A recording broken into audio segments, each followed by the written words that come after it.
It's Create Day, my friends. Welcome to my channel. Today's project is a thrift store pumpkin cookie jar that's getting a beautiful makeover. Let's get started. This is my thrifted pumpkin jar, and it is in really good condition. There are no chips or cracks, and it is food safe. And I wanted to keep it food safe, but I ended up opting out of that because I did not want to leave the inside the orange color. So the first thing I did was get all the stickers off. I removed the little padded feet things that were on there on the bottom. And then he gets a good bath and we're ready to get him painted up. I used the Rust-Oleum flat black spray paint, coated the entire jar inside and out as well as the lid. I was going to leave it black, but then I remembered I have this midnight blue suede paint and decided to use that. Now, if you use this product, it does need 7 to 10 days to fully cure. I just wanted you to know that before you run out and buy this type of paint. You apply this in a cross-hatching motion, kind of like a crisscross. You go one direction and then the opposite direction. I think that's supposed to help with the suede-like texture. But it's just a textured acrylic paint, so I'm sure you could use it without doing it that way. The first coat was a little difficult because it's such a slick surface, but once I had that initial coat down, the other two coats went on really easily.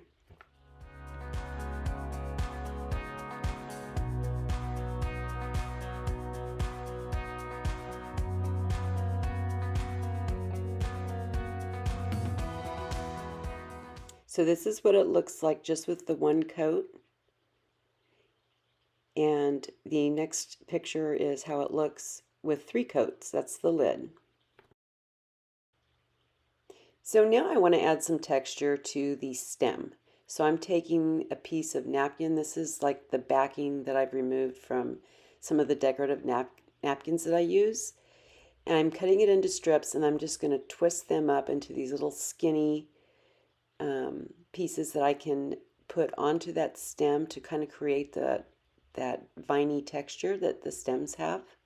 So I will get, I think I used 7 or 8 of these, and I'm going to just apply them with my Mod Podge.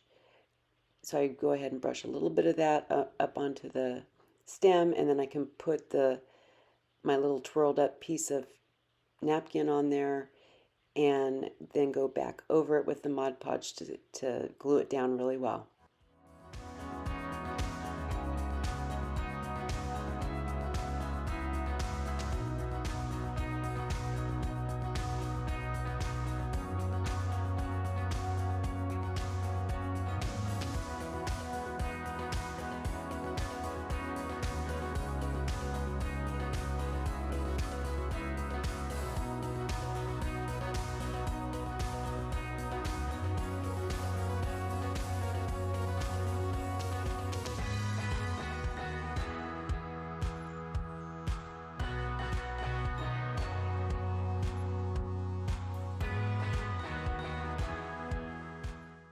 I glued the little ends down onto the center of that pumpkin stem and then just trim off the excess so I don't have a whole bunch of overlapping on there.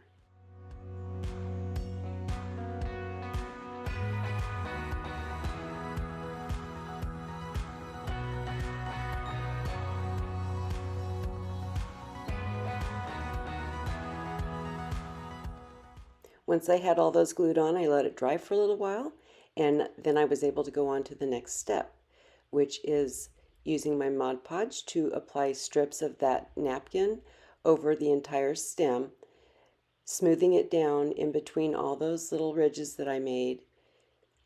And this is so that it kind of fills all that in and makes it look more natural. It would look funny just with the little strips on there like they were, and I don't know how well they would hold up either. Since this is a handle, it's going to be touched a lot. So this was, pretty simple process, just little strips of napkin and Mod Podge it on there. I think I did 3 layers of this, letting it dry in between.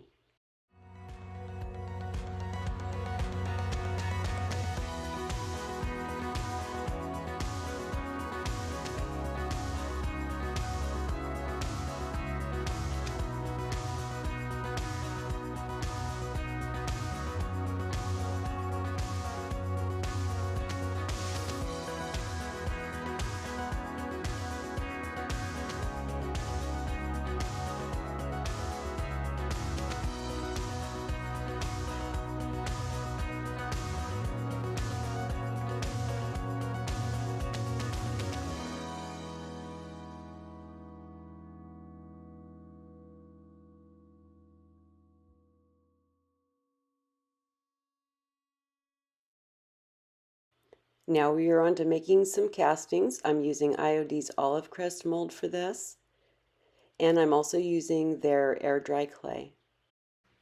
I dusted my mold with the cornstarch first, and now I'm pressing that clay down in there, and I will be able to easily remove the excess. I love these molds that have the micro rim around it. It makes it a lot easier to get that back nice and flat on your casting. And I absolutely love their air dry clay too. It's a lot better to me than the DAS clay that I have used in the past. So I'm going to go ahead and make 4 of this particular one to put around the circumference of my little pumpkin jar. That's how that one turned out. And now I'm using my Gorilla Wood Glue, slightly watered down to make it easier to spread, to attach this onto my jar.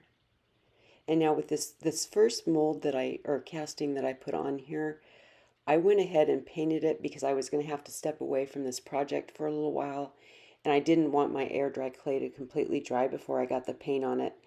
But the remaining 3 that I do, I will glue them on and then paint them all at once. It took a little finagling to get it just where I wanted it, but once I did, I gently pressed down, trying to get it adhered as well as possible without damaging my casting. So I'm going to go ahead and paint with that same midnight blue suede paint over, everything's going to get a coat of this blue color, and then I will be highlighting with some other medium. But anyway, you just want to be really careful when it's this fresh to not press too hard, but you want to try and get it down into all those little details and around the edges really well.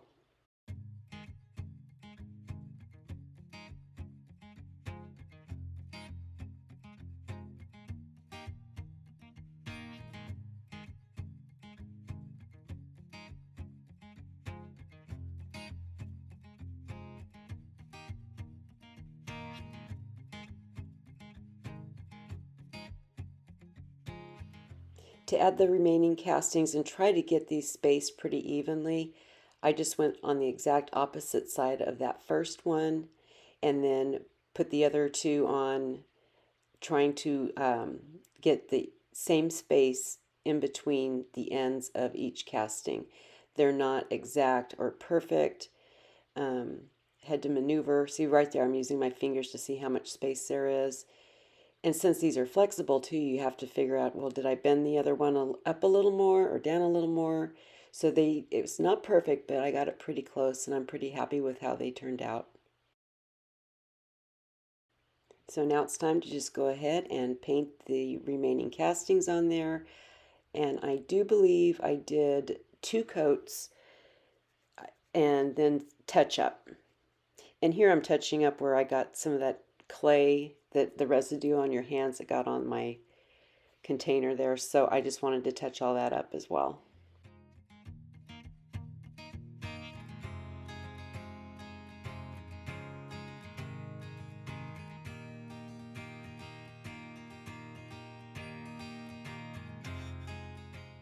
Here's how it's looking so far.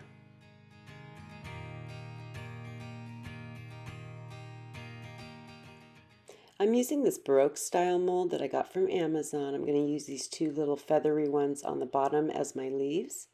And I'm using air dry clay for this as well.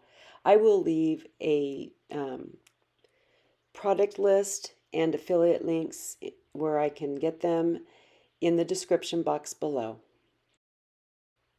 Now this type of mold is not as easy to work with. I usually can make these work pretty well, but they are definitely not the quality you get with the IOD molds at all. So I did have trouble with this one there on the right. That guy did not turn out. The other one was fine, but for some reason the other one he wasn't cooperating. So I ended up having to do that one over.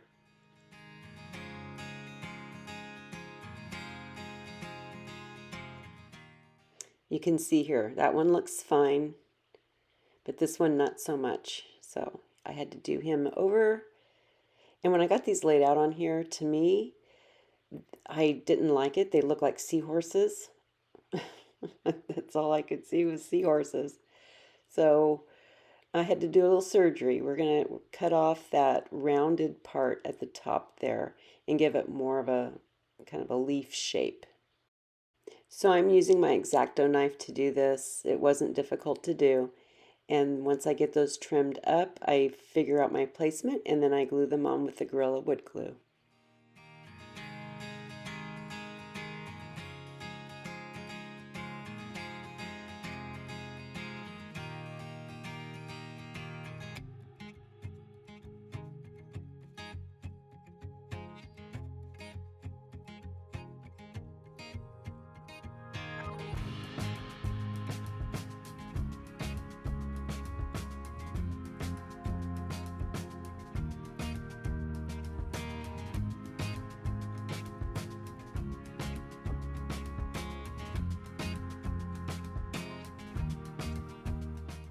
And then before they dry, I'm going to go ahead and give them a coat of the paint.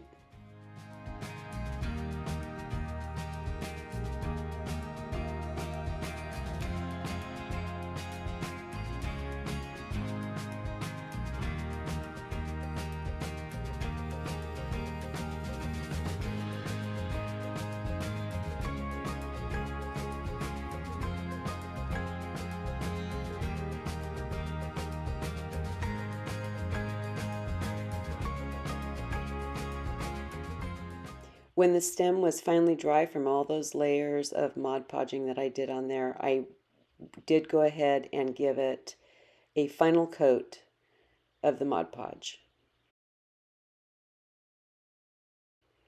I have these acrylic gemstones that look like pearls, and this came in a package I believe I got from Hobby Lobby, that you get the full round ones and some that are flat on the bottom, and I'm using the ones that have the flat bottom. I'll be using Fabri-Tac glue to apply these. I'm going to put them in between the castings. I scuffed up the back side of these with some 180 grit sandpaper to help me get good adhesion with the glue. I just wasn't sure. It was really slick on the back and I wanted to give it something to kind of bite into. So I put one little drop on there and then put it in between those castings and try to get it centered the best I can. Then I just go to the next one and do the same thing. Little drop of glue, get it centered, and move on to the next one. It was helpful. I had to try and eyeball it like this because it would look, things weren't perfect, so it was really hard to make it look like it was pretty accurate. So now I'm using some silver acrylic jewels for the top. I'm going to place these around the base of the stem in between the leaves. So I think I do 5 on each side. This was tricky because they're really tiny and that glue is really sticky, so it would get on my fingers and then the gemstone wouldn't attach to the lid. It would attach to my finger. So I ended up using some tweezers on the other side because it was really hard to get in there because the way that stem is bent down. But here I'm just using the tweezers too to get them kind of all situated where I want them. So I'm going to do the same thing on the inside section, gluing down 5 more of those acrylic jewels.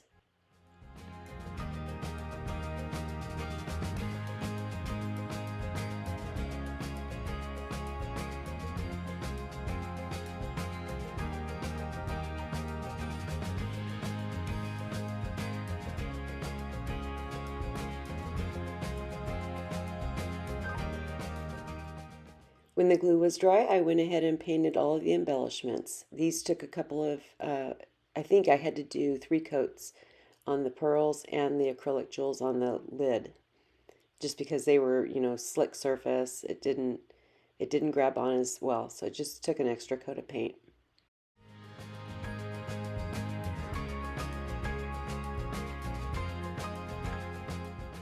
And on the lid, I went ahead and painted the stem the same blue color like everything else.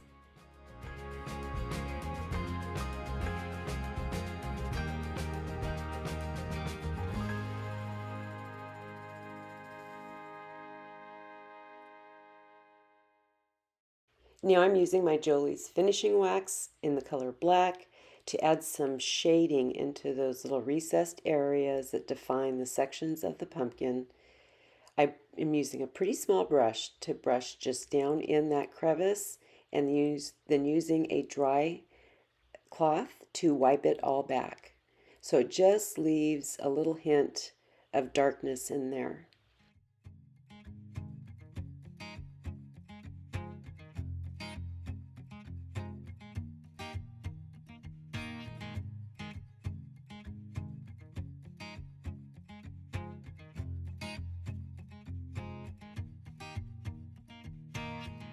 Here I'm just doing that same process on the lid.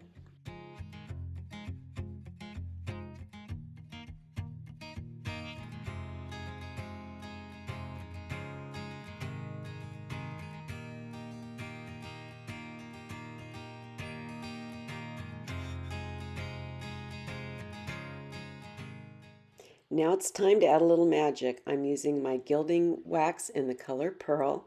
This is a water-based Gilding Wax, and it will be in the description box with all the other items that I've used here today.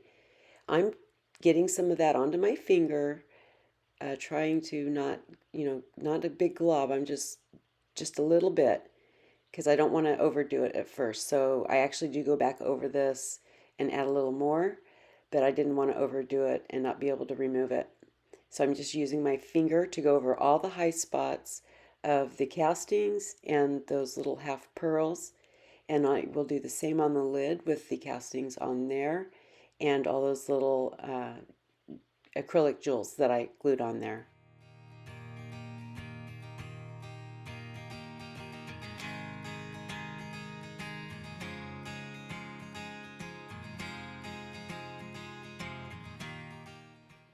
I did end up needing to use a small brush to apply it on here. It was just too tight of a fit in there for me to effectively apply it with my finger.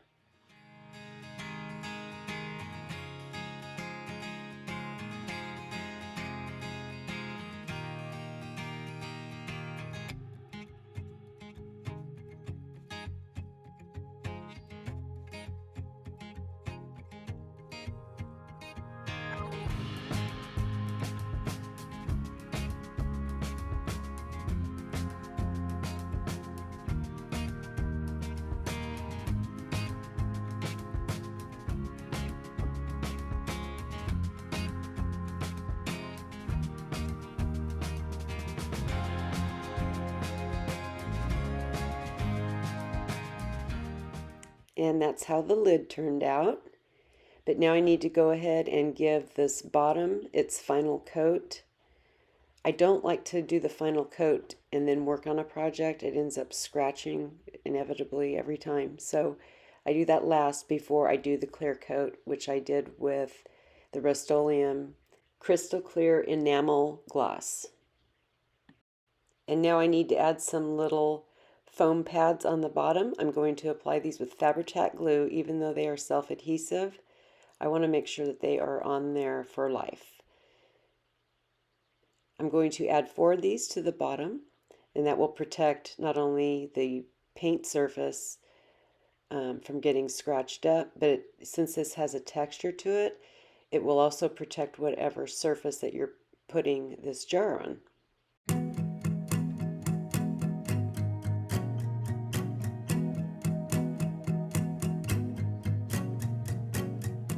Once that glue is dry, this project will be complete. Just a quick reminder of what we started with and then how it turned out. Thank you so much for watching. I hope you find my content useful and will consider subscribing to my channel. But more importantly, I hope I've inspired you to go create something. See you next time.